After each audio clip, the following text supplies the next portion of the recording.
look at first of them, and that is unbundle. That is unbundle the mix of business models that actually exist.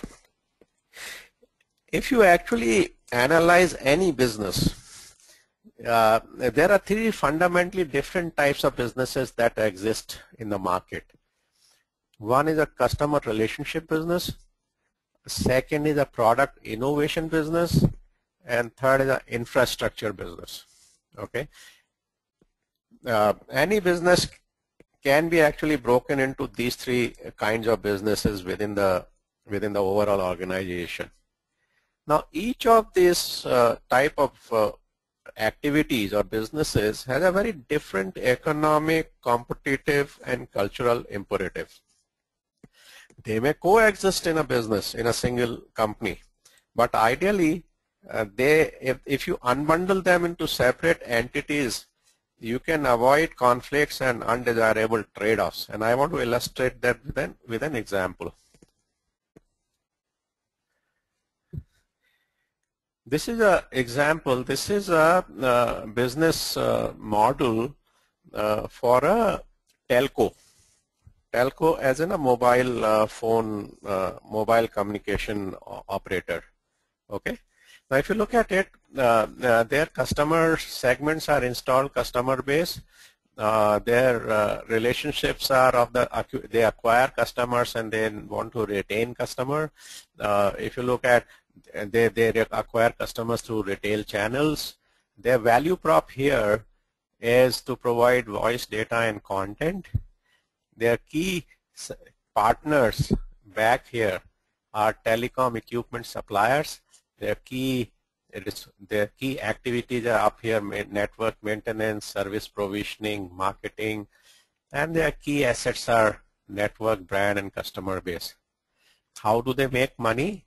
They make money here by selling service. So they charge you a service revenue to the customers, and their main costs are network maintenance and marketing.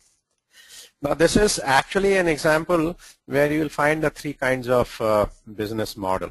If you see on the left-hand side, this is all about infrastructure management. Okay. On the right-hand side, this is all about customer relationship management. And all the product innovation is happening in the new voice, data, and content services which are being designed. So product innovation. And in fact, one of the leading mobile service operator, and that is Airtel, they saw it much earlier than anybody else. So in the year 2000, they started unbundling this, and let us see what they did.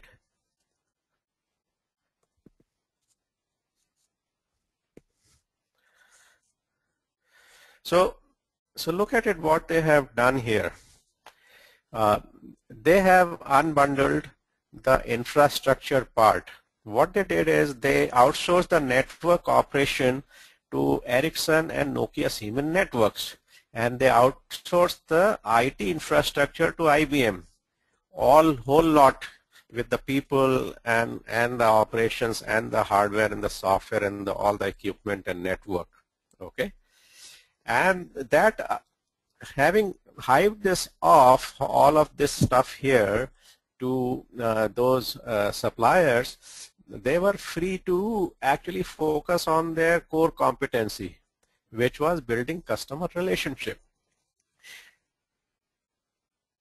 Now, that is required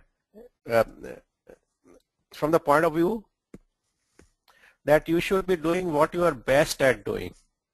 Now, obviously, these suppliers, Ericsson and Nokia Siemens network or IBM, they are right into that business. So they have a lot of economies of scale in terms of equipment manufacturing or maintenance or support, and they have the right expertise out there. So by giving it to those guys, Airtel is actually reducing their cost to start with. and they are also freeing their management time to do innovation into what they really need to be doing. So now the business model of Airtel looks something like this, right? So all this stuff in the key activities on network maintenance, operation, and everything is gone, and all the stuff around here in net key resources on the network infrastructure is gone. All that is folded into network operators right here. So this is a way by unbundling their business model, Airtel has actually innovated, and they have become a low-cost supplier of mobile services, so to say.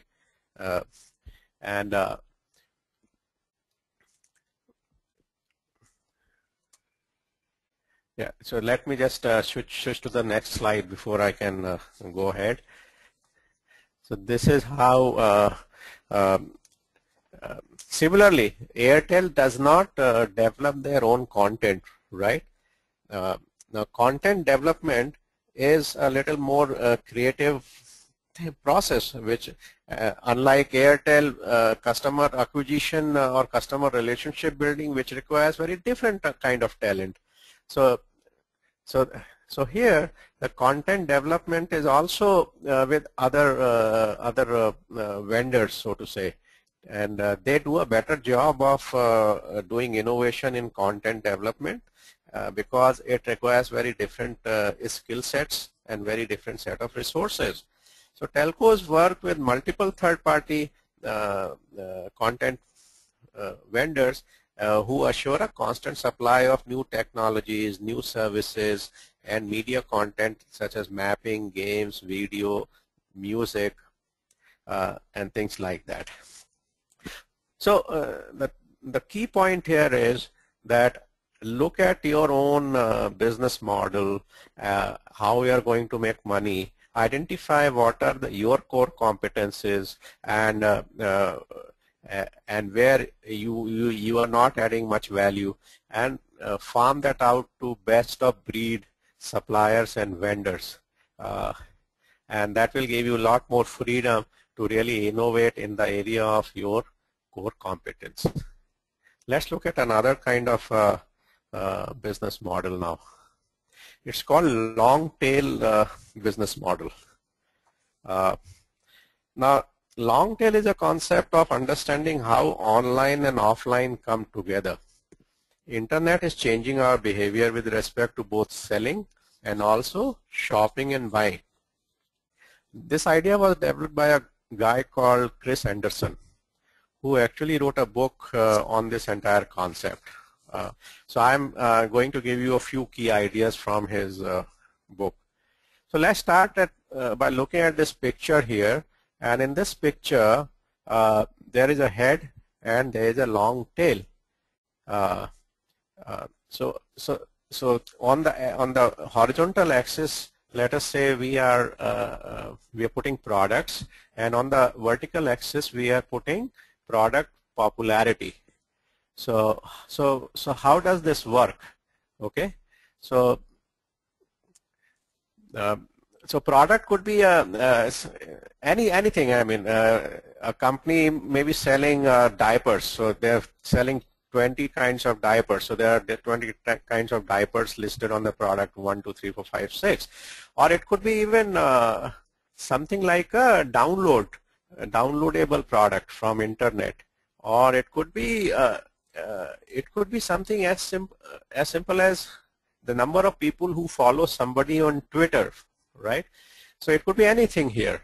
So now, what sense do we make out of this chart? So let us use an example here, Amazon. Okay. Now Amazon is selling books.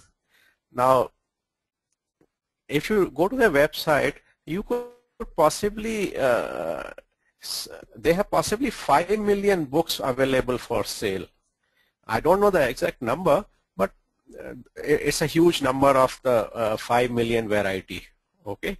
Now that number is very, very much bigger then number of physical books you will find in a physical bookstore like a Barnes and Noble or somebody else around, where you may find just about 30,000 books.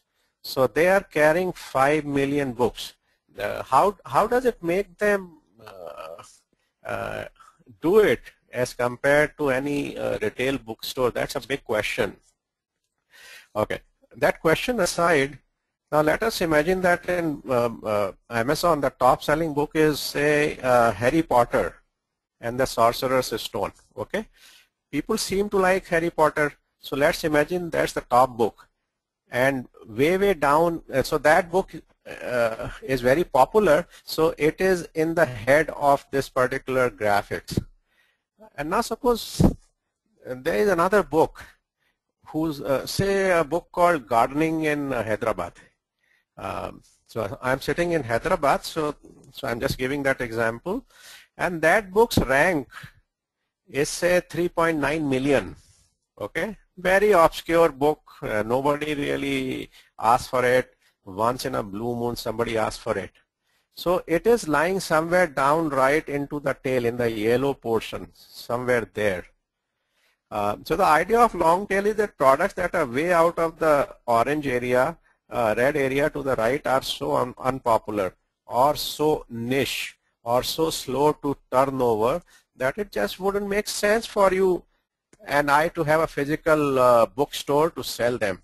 You know, you will buy a book, store it, keep it in your store, and you may sell it 1 in 15 years kind of a thing. So physical bookstores will not keep such books. That's the idea. The products on the head, or on the other hand, those are the ones that we would want to stock, because if we had a physical store, because those are the ones that are going to sell the most. We all want to, as a seller, want to stock items which will sell the most, not items which will sell rarely, right? So that's the distinction between the head and the tail.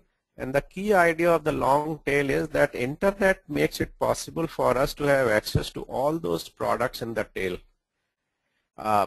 Now, going back to the gardening example, if I had a physical store in Hyderabad, in one physical locality where there are 100,000 people living, and that demand for that book is 1 in a million, if I buy a book and stock it, it will probably get wasted one fine day. But on the internet, because the market expands so much, I mean, Amazon caters to the global market. So they can definitely afford to stock few of those rare books, because they are addressing a very aggregated, huge market. So that's the beauty of internet. I think we are all aware of that. Okay. So internet actually changes the economics of distribution and economics of sales, and that's why they are able to offer on internet. The retailers are able to offer much more variety than ever before. In fact, apart from the digital goods, I mean music and e-books and so on and so forth, this phenomena of long tail is also applied to physical goods sold from the internet. It could be beer, it could be diapers, flowers, movies, songs, whatever, right? So this is in short what the internet impact is on how people buy and sell things, and why people are able to buy obscure products or niche products on internet. There's a study done by MIT on this. Now, what is the study saying?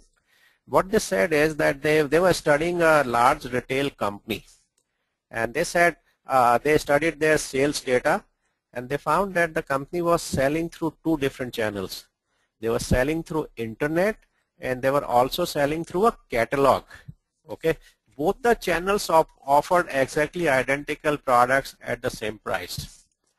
So what did they find? They found that the product sales were more evenly distributed on the internet channel compared to catalog channel. What does that mean? if you are familiar with the 80-20 rule, which says that 80% of the revenue will come from 20% of the products, or 80% of the revenue will come from 20% of the customers, kind of a thing. In the catalog channel, that 80-20 rule was found to be quite valid. Most people bought a fewer set of very popular products. But on the internet, they found that only 50% of the people bought those very, very popular products. Rest 50% bought whole lot of other stuff which was not very popular. In that sense, internet was creating a long tail of customers where a large number of products were bought in small quantities each. Okay, so internet allows you to do that. Give you a real live example from Netflix. So what is this example? So on the x-axis, on the horizontal axis, it is the DVD titles which they stock. So 500. So these are number of DVD titles which they stock, and on the vertical axis is the popularity of the DVD. So between 2000 and 2005, the Netflix selection had grown from 4,500 DVDs to 18,000 DVDs. And the effect on the demand of this increase in variety is shown in the chart right here. Top 500 items revenue had dropped from 70% to 50% if you look at this chart. Means that revenue had actually shifted into less popular products. Now you see, if you see the yellow line, the orange line, it's a very, very long line extending to 18,000 products with negligible volume if you look at it. So essentially the tail got longer, and 15% of the demand was coming from items beyond the 3,000 top DVDs if you look at it. Okay, that was about 15% of the revenue. A typical DVD store in real life in a mall or somewhere which you find doesn't store more than 3,000 DVDs. So with the internet, Netflix was able to generate 15% of their demand from items which you will not find anywhere else. That is the beauty of internet-based business model. And that is something which you can exploit. And that 15% in Netflix case actually works out to a substantial billions of dollars actually. The same thing is used by book publishing company. If you know the traditional book publishing model, what is it? So there's a publisher who has a set of very expensive, highly paid editors sitting there and then they have a printing press and things like that. And people who want their book to be published send them their manuscript, and these guys read it, and actually 99% of the manuscripts are rejected in real life because a publisher wants to make sure that publishers' costs are very high because of all these fancy people sitting out there. And they want to make sure that when they publish a book, it will not only make them recover the cost and make the multiple fold of profit. So less promising authors, their titles are rejected because it would be unprofitable to copy, edit, design, print, promote the book because those books will not sell very well. You don't know the unknown authors, right? There are a whole lot of such authors in the market, and there are a whole lot of such musicians in the market who don't get a chance to get their music published from a music publisher as a side example. Now let us look at what this company is doing. This company is called Lulu.com. If you have heard of Lulu.com, this company's business model is very different than the traditional business model. Now what this company does is They eliminate the traditional entry barriers to by providing authors the tools to craft, print, and distribute their work through an online marketplace. Okay, so they have a platform, and that platform is a software which has all the facilities for someone to enter their book, type their book in, edit it, uh, and put all the graphics and everything themselves and print it. Okay, and printing is done only when an order is received. So nowadays you have these fancy fast speed new printers which print the book and bind it, and out it comes, like a fresh new book. So there's no print runs, there's no printing of 1,000, 10,000 copies, no editors required, everything is automated. Okay, now this is a new business model which is actually based on the long tail model, because there are niche authors, unknown authors, obscure authors who have a good idea but they can't sell themselves to the publisher. And of course there are also niche audiences who are looking for some very, very specific kind of content which may not be available in a bestseller book on the market. So this model takes, it actually leverages the long tail effect, and Lulu.com is really a successful new model, so to say.